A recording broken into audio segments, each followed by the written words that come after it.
The teacup shattered against the marble floor, its delicate blue and white porcelain fragments scattering like fallen stars across the private dining room of Dynasty Palace. Lin Wei stood frozen, her server's uniform suddenly feeling too tight around her throat as she stared at the crimson-faced man across from her. His tailored Italian suit probably cost more than she made in 6 months, yet his manners were nowhere near as refined as his clothing. "What did you just say to me?" Zhao Heng, CEO of Pinnacle Investments and one of San Francisco's most prominent billionaires, had risen to his feet. The other 11 executives at the table had fallen silent, their expressions a mixture of shock, embarrassment, and in a few cases, poorly disguised amusement. Lin didn't flinch. "I said, sir, that's not what the contract says." Her Mandarin was flawless, each tonal inflection precise and elegant, far from the broken phrases tourists attempted. "The translation you just provided to your American guests omits the liability clause on page 4, paragraph 6. The silence in the room deepened. Someone cleared their throat. A waiter hovering near the doorway slowly backed away, wisely choosing to disappear. Zhao's business partner, Maxwell Reynolds, a silver-haired venture capitalist with ruddy cheeks and confused eyes, looked between them. "Heng, what is she talking about?" Lin could feel her pulse hammering in her throat, but her hands remained steady as she bent down to begin picking up the broken porcelain. She hadn't meant to drop the teacup. She hadn't meant to speak at all. 6 years of working at Dynasty Palace, of keeping her head down, of being invisible, erased in a moment of impulsivity that might just cost her everything. "Nothing," Zhao responded too quickly, switching to English with a dismissive wave. "Just a misunderstanding with the staff. Please, let's continue." His eyes, however, remained fixed on Lin, sharp as obsidian blades.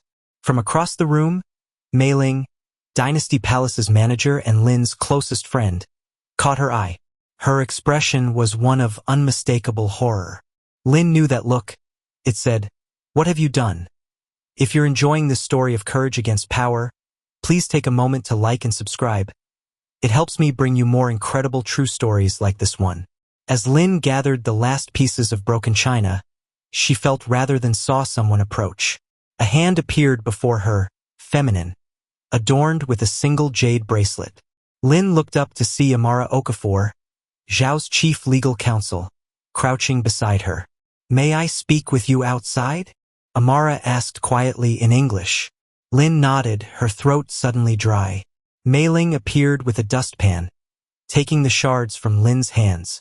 "I'll handle this," she whispered in Cantonese, their shared childhood language. "Be careful." The hallway outside the private dining room felt too bright, too exposed.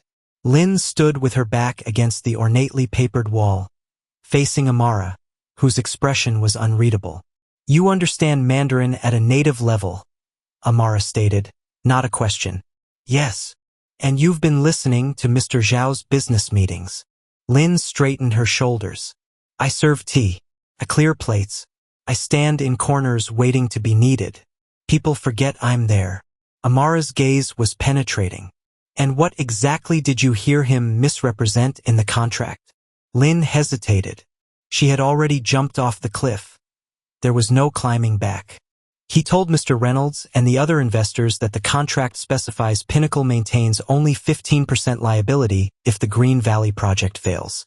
But the Mandarin version, which he asked the Chinese investors to sign, states they accept only 10% liability, leaving the American investors exposed to 75% rather than 65%.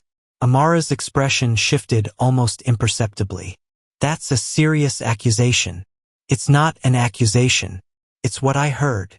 The door to the private room opened, and Zhao Heng himself emerged, his composure restored but anger still evident in the tightness around his eyes. "Ms. Okafor, please return to the meeting. I'll handle this personal matter." Amara hesitated, looking between them before nodding. "Of course, Mr. Zhao." As she turned to go, she gave Lin a look that might have been warning or might have been something else entirely. Once alone in the hallway, Zhao stepped closer to Lin, his cologne, sandalwood and something sharper, enveloping her. "You've made a grave mistake today," he said softly in Mandarin. I'm aware, sir. Do you know who I am? What I can do? Lin met his gaze. Yes. Then you understand this will not end well for you. It wasn't a threat but a statement of fact, delivered with the casual certainty of someone who had never faced consequences for his actions. Lin thought of her mother, who had scrubbed floors in Guangzhou until her hands bled to pay for Lin's education, of the linguistics degree she couldn't use, the opportunities that never came. Perhaps, she replied. But it won't end well for you either. Something flickered across his face. Surprise, perhaps, that she wasn't begging for her job or apologizing. Before he could respond, his phone buzzed. He checked it, frowned, then returned his attention to Lin. Your name? Lin Wei. He nodded as though committing it to memory. You're fired, Ms. Wei, and I suggest you start looking for employment outside of San Francisco. My influence reaches farther than you can imagine. With that, he turned and re-entered the private room, leaving Lin alone in the hallway, unemployed and, if his veiled threat was to be believed, potentially blacklisted throughout the city. She should have been terrified. Instead, she felt something unexpected. Relief. 6 years of silence broken in an instant. 6 years of watching powerful men manipulate and deceive while she poured their tea and pretended not to understand. The weight of complicity finally lifted from her shoulders. Lin made her way to the employees' locker room, changed out of her uniform, and collected her few personal belongings. Mei-Ling found her there, eyes wide with concern. Lin, what happened? Mr. Chu is furious. He says Zhao demanded you be terminated immediately. I already know. I'm fired. Lin closed her locker for the final time. I'm sorry to leave you short-staffed tonight. Mei-Ling grabbed her arm. That's what you're worried about? Lin, these people, Zhao especially, they're dangerous. What were you thinking? Lin had asked herself the same question. The answer came as she looked at the worn photograph taped inside her locker door. Her parents on their wedding day, young and full of hope. I was thinking I couldn't stay silent anymore. Mei-Ling's expression softened. Where will you go? What will you do? Lin hadn't thought that far ahead. Her small apartment in the Richmond district ate most of her monthly income. Without a job, she had perhaps 2 months of savings before desperation would set in. I'll figure it out. Stay with me, Mei-Ling offered immediately.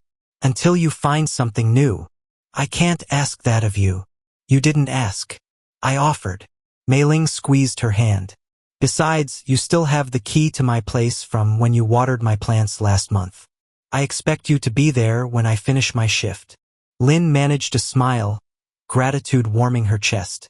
Thank you.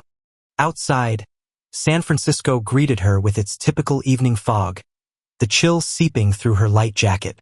As she walked toward the bus stop, she noticed a black sedan with tinted windows idling across the street. Perhaps nothing, this was a commercial district after all, but instinct told her otherwise. She changed direction, ducking into a nearby department store and exiting through a different door, losing herself in the evening crowd. The jade hairpin in her pocket felt suddenly heavy. It had belonged to her grandmother, who had pressed it into Lin's hand before she left China. For protection, she had said. Lin had always assumed it was sentimental superstition. Now she wondered if her grandmother had understood something she hadn't, that in this world, a woman alone needed all the protection she could get. On the bus ride to her apartment, Lin finally allowed herself to contemplate the magnitude of what she'd done. Zhao Heng was not merely wealthy, he was connected. His company, Pinnacle Investments, had fingers in everything from real estate to technology to international shipping. The Green Valley project she'd overheard being discussed was a massive development deal in the East Bay. Sustainable housing, commerce, parkland, all built on formerly industrial land in need of expensive environmental remediation. The contract dispute she'd inadvertently exposed was likely just the tip of the iceberg. If Zhao was willing to deceive his partners about liability percentages in a semi-public setting, what else might he be hiding? Lin's phone buzzed with a text from an unknown number. You've made an enemy you cannot afford. Last chance to make this right. Meet tomorrow, 9 a.m., Sutro Heights Park. Come alone if you want this to end quietly.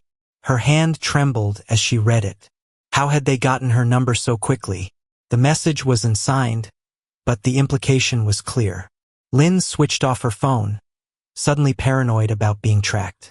At her apartment, she packed quickly: clothes, documents, the jade hairpin, a few photographs, and her laptop. As she was about to leave, her elderly neighbor Mrs. Chun knocked on the door. "Lin, are you all right? I saw you rushing in with such a worried face." Lin forced a smile. "Yes, Mrs. Chun. Just running late for a dinner with friends." The old woman didn't look convinced. "There was a man asking about you earlier. Very expensive suit. Said he was delivering a package, but he had no package." Lin's stomach clenched. "What did you tell him?" "That I'd never heard of any Lin Wei," Mrs. Chun said with a proud smile. "I don't trust men who lie. My husband Bao was a police officer in Shanghai for 30 years. He taught me to spot liars." Lin impulsively hugged the surprised woman. "Thank you. I need to go now, but..." "Thank you." Mrs. Chun patted her back. "Whatever trouble you're in, child, be careful. And take this." She pressed something into Lin's hand, a small worn jade Buddha pendant on a red cord. "For protection." Lin blinked back sudden tears, the echo of her grandmother's words almost too much to bear. "I can't take this." "You can and you will. Protected Bao for 40 years on the force. Now it will protect you." Unable to refuse such a gift, Lin slipped it around her neck, tucking it beneath her shirt where it rested cool against her skin. She left through the back exit of the building, paranoia making her check over her shoulder every few steps. Instead of heading directly to Mei-Ling's apartment in Nob Hill, she took a circuitous route, changing buses twice and walking the final 15 blocks to ensure she wasn't followed. By the time she reached Mei-Ling's building, exhaustion had settled into her bones. Using the spare key, she let herself into the empty apartment. The space was immaculate, minimalist, with touches of Mei-Ling's personality in the carefully tended orchids and framed calligraphy. Lin collapsed onto the sofa, too wired to sleep despite her fatigue. Her mind kept returning to the contract, to Zhao's face when she'd spoken up, to Amara Okafor's unreadable expression.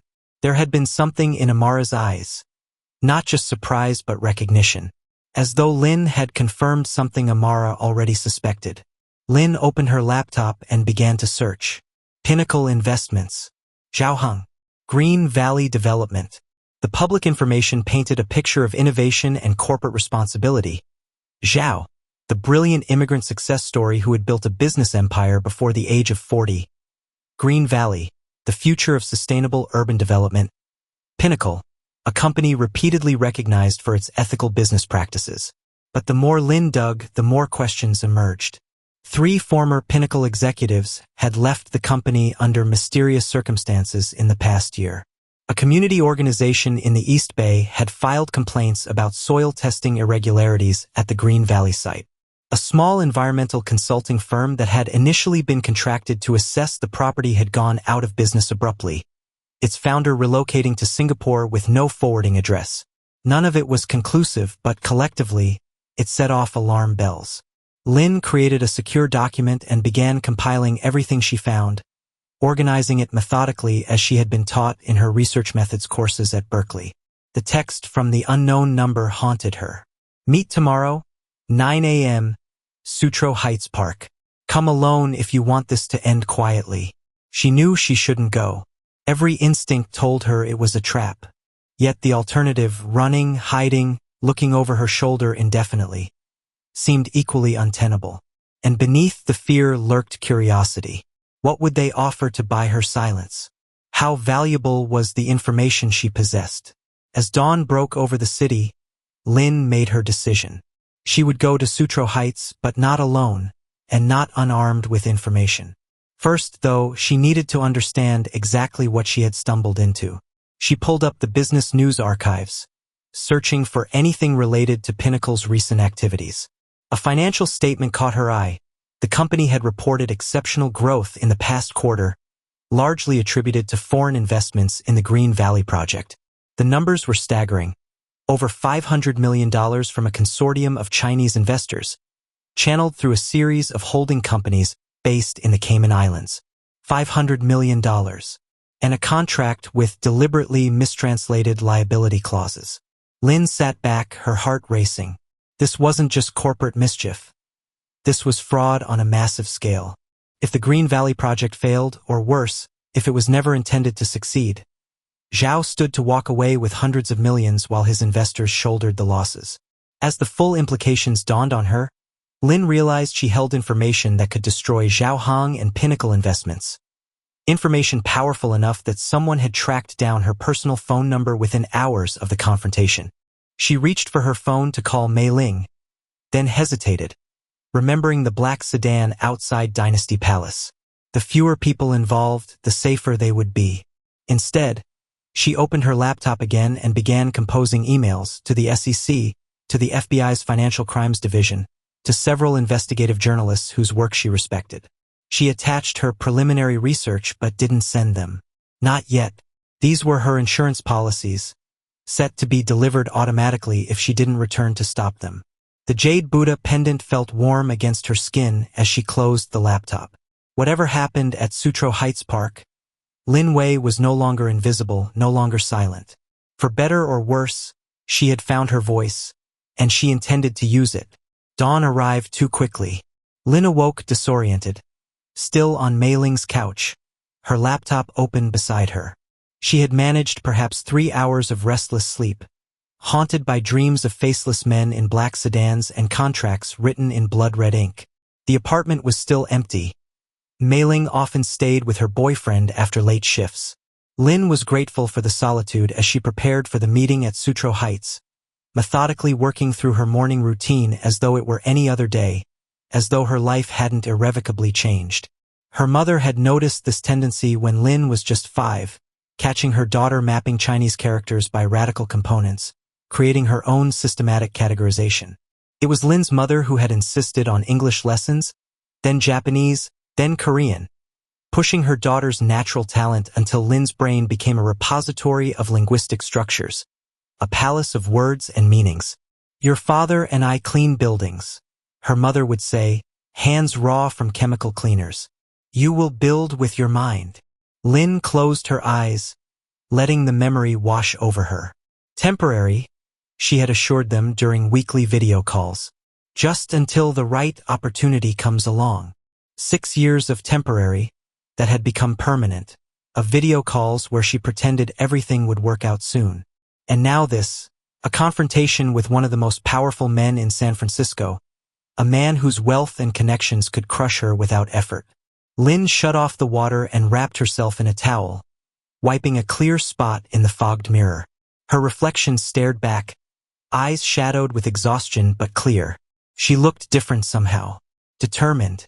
The woman who had mechanically served tea for 6 years had been replaced by someone who spoke dangerous truths aloud. She dressed carefully in jeans, a gray sweater, and sturdy walking shoes, clothes that wouldn't attract attention but would allow her to run if necessary. The jade Buddha pendant went around her neck, tucked beneath her sweater. In her pocket, her grandmother's hairpin, its end sharp enough to serve as a weapon if needed. Before leaving, she wrote a note for Mei-Ling explaining where she had gone and why, adding, "If you don't hear from me by noon, call this number." She listed the contact information for a Berkeley professor who had once offered to help her find legal work when her student visa was expiring. Professor Hammond had connections in immigration law. He would know what to do if things went sideways. Lin hesitated, then added, "The emails on my laptop will send automatically at 1 p.m. unless I stop them. The password is Mother's Hand Strong 8. It wasn't much of a safety net, but it was something. She made tea jasmine, her favorite, and drank it while standing at Mei-Ling's window, watching the city come alive below. San Francisco had been her home for 9 years now, first as a student, then as a worker in visa limbo. She loved it despite its contradictions. The staggering wealth alongside desperate poverty, the innovation alongside tradition, the beauty alongside decay. In many ways, it reminded her of China, a place of extremes where one could easily get lost in the margins. Lin had built a small life in those margins, mostly other immigrants, all overqualified, all waiting. They gathered monthly for potluck dinners where they spoke their native languages and complained about customers and visa restrictions and the ever-increasing cost of living. There was David from Nigeria with his engineering degree and booming laugh, Sophia from Brazil, who had studied architecture but now cleaned hotel rooms, Raj from India, who drove for Uber while trying to get his tech startup funded, and Mei-Ling, whose business degree had landed her a management position at Dynasty Palace. Better than the others but still below her capabilities. They called themselves the Limbo Club, too established to leave, too marginalized to thrive. Lin wondered what they would say if they could see her now, preparing to confront a billionaire with evidence of his fraud. David would probably quote statistics about whistleblower success rates. Dismal. Sophia would offer her couch as a hiding place. Raj would suggest an app to track Zhao's movements. And Mei-Ling. Lin glanced at the note on the counter. Mei-Ling would be furious that Lin hadn't waited for her, hadn't asked for help. The clock on the microwave showed 7:45 a.m. If she left now, she could arrive at Sutro Heights early, scout the location, ensure she wasn't walking into an ambush. Lin gathered her few belongings, placing them in a small backpack along with a water bottle and the pepper spray she carried for late-night shifts. As she reached for her phone, it buzzed with a text from Mei-Ling.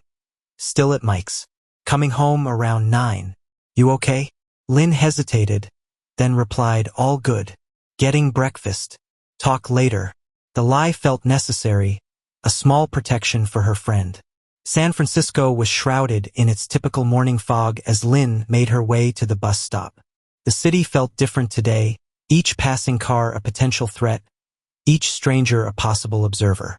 She found herself cataloging details with new vigilance. The man in the blue jacket who waited at the same stop, the woman who spoke too loudly on her phone, the car that seemed to pause too long at the intersection. She took an indirect route to Sutro Heights Park, switching buses once and walking the final half-mile through residential streets. The park itself was quiet at this hour, just a few dog walkers and joggers enjoying the panoramic ocean views. Lin positioned herself on a bench with clear sightlines in all directions, the path to the nearest exit unobstructed. At 8:50 a.m., a black town car pulled up to the park entrance. Lin tensed, her hand closing around the pepper spray in her pocket. But it wasn't Zhao Heng who emerged from the vehicle. It was Amara Okafor, Zhao's legal counsel, dressed impeccably in a charcoal pantsuit. Her braided hair pulled back in a sleek chignon. Amara scanned the park, spotted Lin, and approached with measured steps. No sign of others following, no indication of a trap, at least not an obvious one. Ms. Wei, Amara said, taking a seat beside her on the bench. Thank you for coming. I wasn't aware I had a choice, Lin replied, keeping her voice steady. There are always choices. Amara's Nigerian accent lilted pleasantly over the words, making them sound almost philosophical. Some just have higher costs than others. Was it you who texted me? Yes. How did you get my number? Dynasty Palace keeps employee records. Mr. Zhao has access to many databases. Amara turned slightly to face Lin. I'm here to offer you a solution to our mutual problem. I wasn't aware we had a mutual problem. A hint of a smile touched Amara's lips. Perhaps situation would be a better word. And what solution are you offering? Amara reached into her handbag. Slowly, Lin noted, as if careful not to appear threatening, and withdrew an envelope. Pinnacle Investments is prepared to offer you a consulting position. Your linguistic skills are clearly exceptional, and we find ourselves in need of someone who can review international contracts for accuracy. Lin stared at her incredulously. You're offering me a job? With a starting salary of $150,000 annually, plus benefits. Amara held out the envelope. The offer letter is inside, along with a non-disclosure agreement regarding yesterday's misunderstanding. Lin didn't take the envelope. Yesterday wasn't a misunderstanding. It was a deliberate mistranslation designed to shift liability from Chinese to American investors. Amara's expression remained neutral. As I said, we value precision in translation. Your skills could help prevent such inconsistencies. You mean my skills could help ensure the deception is better hidden next time? The lawyer sighed, returning the envelope to her bag.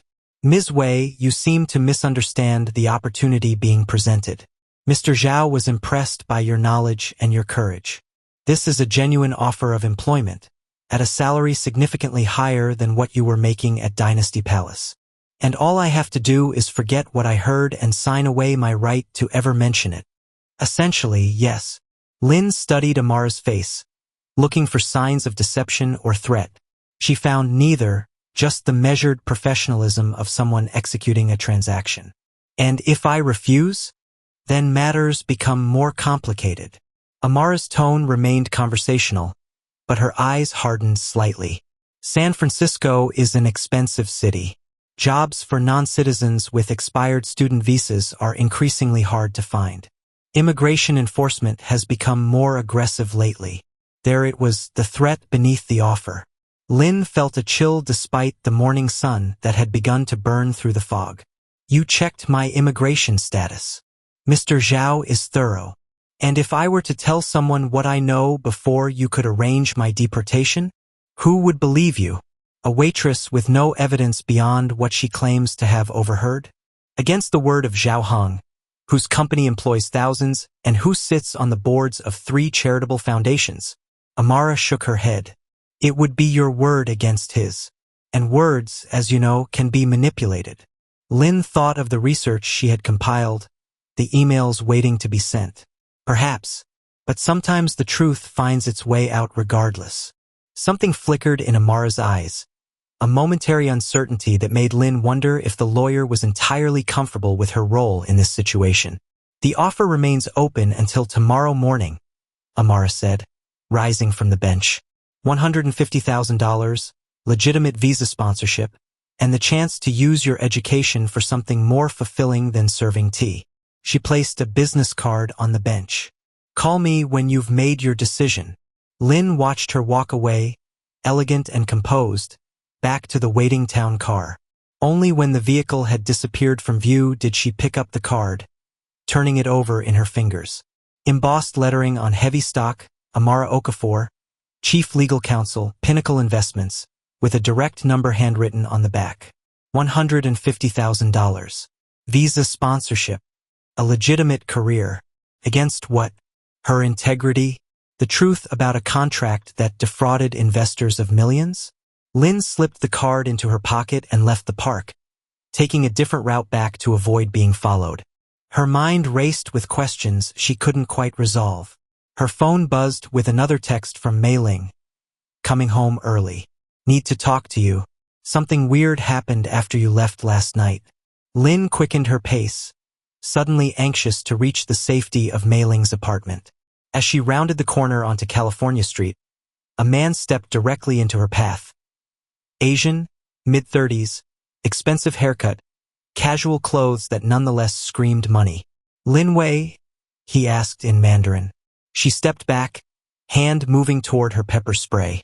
Who are you? Someone who wants to talk. He switched to English with a British accent. About Zhao Heng and Green Valley. I have nothing to say about either. He smiled, not unkindly. You had plenty to say yesterday at Dynasty Palace. He held up a hand as she tensed. I'm not here to threaten you. Quite the opposite. My name is James Chun. I represent some of the investors in Green Valley, the ones whose interests were being sacrificed in that mistranslated contract. Lin studied him, searching for signs of deception. How did you find me? The same way Zhao did, I imagine. You're not exactly hiding. He gestured to a nearby cafe. May I buy you a coffee? I think we might be able to help each other. Every instinct told Lin to walk away, to return to Mei-Ling's apartment and lock the door.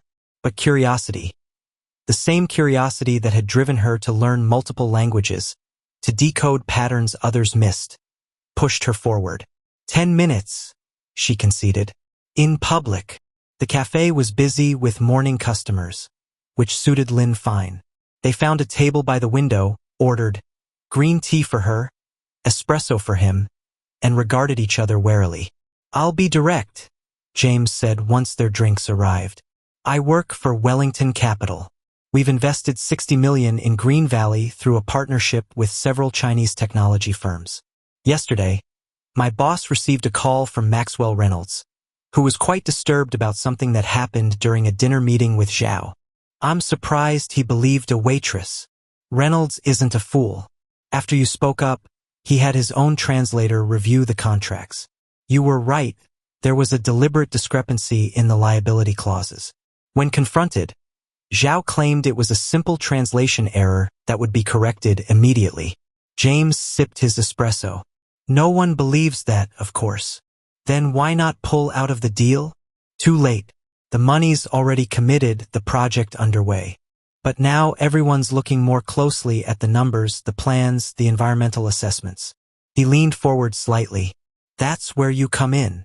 Lin cradled her tea, absorbing its warmth. How exactly? You worked at Dynasty Palace for 6 years. You've served at how many of Zhao's meetings? Dozens? And you understand not just Mandarin but Cantonese and, I'm guessing from your background, at least one regional dialect. Hakka, Lin confirmed, impressed by his research.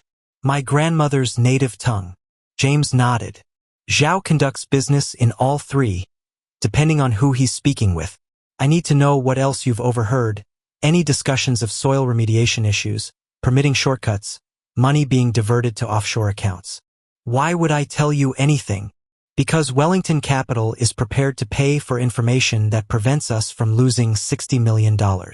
He named a figure that made Lin's eyes widen. Plus protection, legal and physical, if Zhao comes after you.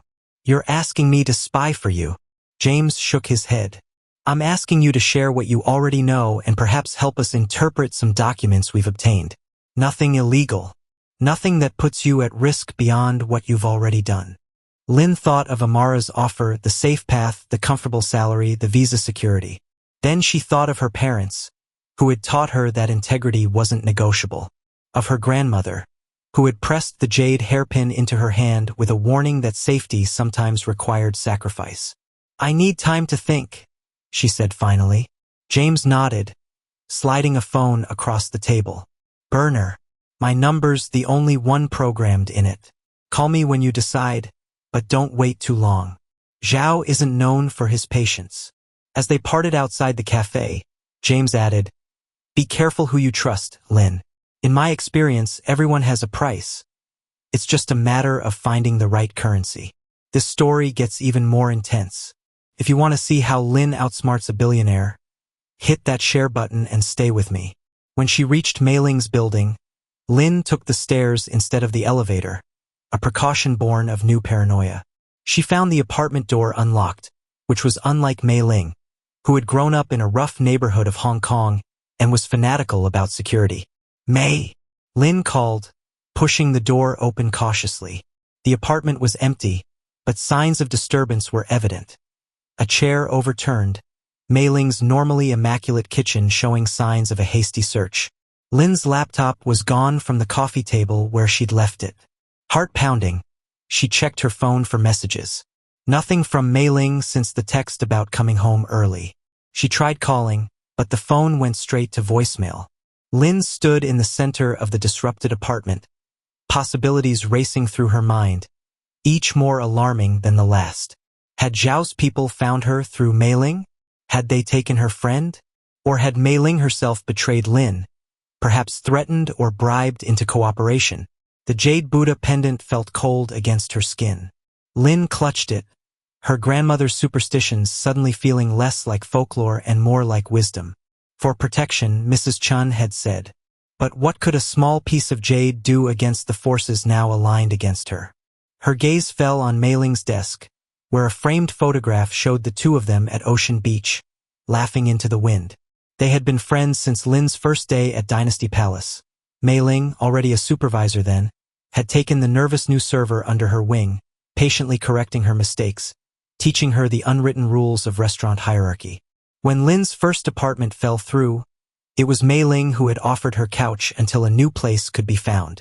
When Lin's father died, it was Mei-Ling who had sat with her through the night, making travel arrangements and helping her navigate the Byzantine process of emergency visa extensions for the funeral trip. No, Lin decided. Whatever had happened here, Mei-Ling had not betrayed her willingly.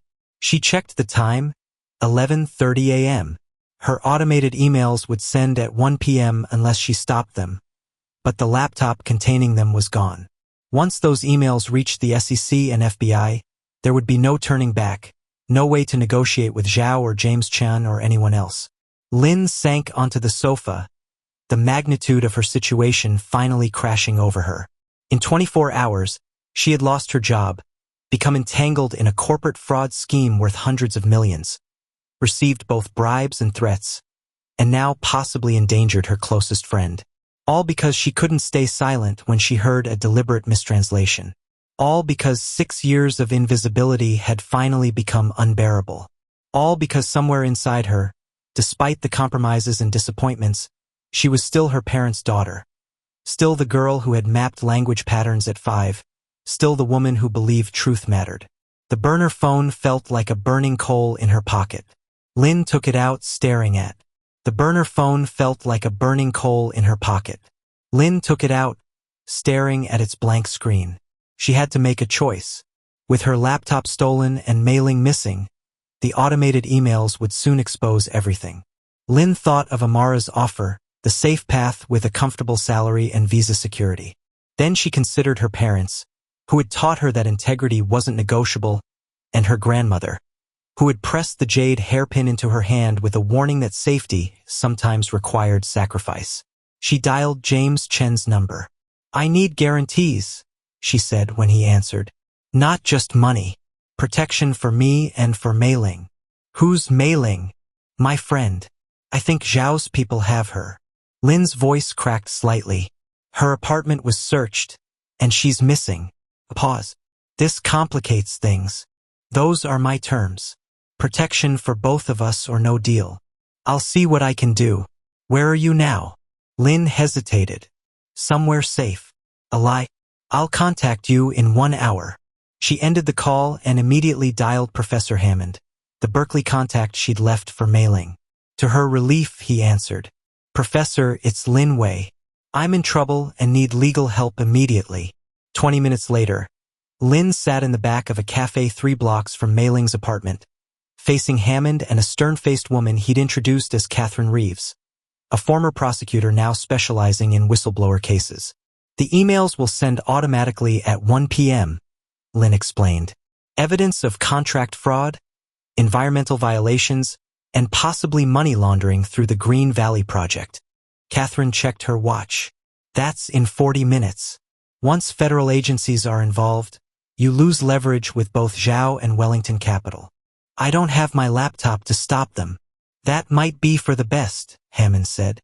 "The government can offer witness protection that private entities cannot." Lin's phone buzzed.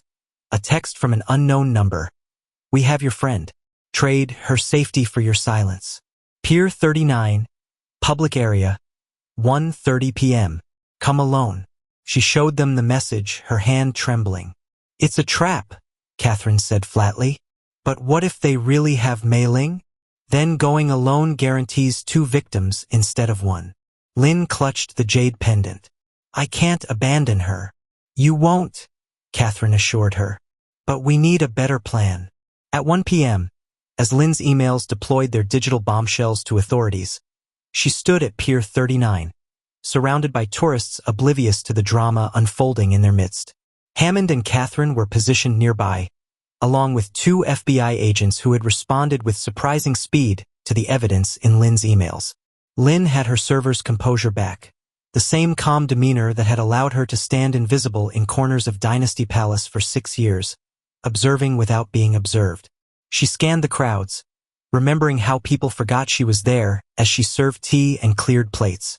A familiar figure appeared, not Zhao, but Amara Okafor, leading a subdued Mei-Ling through the throng of visitors. Lin stepped forward, her heart pounding beneath her calm exterior. "Let her go," she said in Mandarin. Amara raised an eyebrow. "Mr. Zhao is willing to be generous despite your betrayal. Sign the non-disclosure agreement, and your friend walks away unharmed. Both of you receive severance packages and one-way tickets to China." "Why would I trust him now?" "Because alternatives end poorly for everyone." Amara glanced around. "Especially your friend." Mei-Ling caught Lin's eye, a silent message passing between them. In Cantonese, she whispered, "Don't give in. I recorded everything." Understanding bloomed. Mei-Ling hadn't been kidnapped. She'd been gathering evidence. Lin switched to English. "Tell Mr. Zhao it's too late. The SEC and FBI received everything an hour ago. His choice now is whether to face additional charges for kidnapping and coercion." As if on cue, the FBI agents approached, badges displayed. Amara's composure faltered as she assessed her diminishing options. "Ms. Okafor," one agent said, "we'd like you to come with us for questioning regarding the Green Valley development." Later that evening, in the safety of a hotel room provided by the FBI, Lin and Mei-Ling pieced together what had happened. "After you left last night, Zhao's assistant came looking for you," Mei-Ling explained. "I overheard him on the phone, reporting your address. I knew they'd come for your laptop. So you took it." Mei-Ling nodded. "I copied everything, then let them find me and take the laptop. They thought they'd stopped the emails from being sent." She grinned. "I added a little insurance of my own. Audio recordings of them threatening me to reveal your location." Lin shook her head in amazement. "All this time I was trying to protect you. And you." Mei-Ling squeezed her hand. "That's what family does." 3 months later, Lin stood before the glass-walled conference room of Wellington Capital, no longer a server but a key consultant in their developing case against Pinnacle Investments. James Chun had kept his word, protection and compensation for both women in exchange for their testimony. Zhao Heng had been indicted on multiple fraud charges. Amara Okafor, in exchange for leniency, had turned state's evidence. The Green Valley project was being restructured under new management, with legitimate environmental remediation plans in place. Lin's advanced linguistics degree was no longer gathering dust. Instead, her expertise in language patterns and translation had become her greatest asset. She had found her voice, and with it, the courage to remain visible. As she prepared to present her analysis of newly discovered documents, Lin touched the jade Buddha pendant that still hung around her neck. For protection, Mrs. Chun had said. Perhaps it had worked after all, though not in the way either of them had expected. Protection had come not from staying silent but from speaking truth. Not from hiding but from being seen. Not from running but from standing her ground. Lin took a deep breath and began to speak, her voice clear and unwavering, heard at last. Thanks for staying until the end of Lin's remarkable journey. If this story moved you, please like, share, and subscribe for more stories of everyday people doing extraordinary things.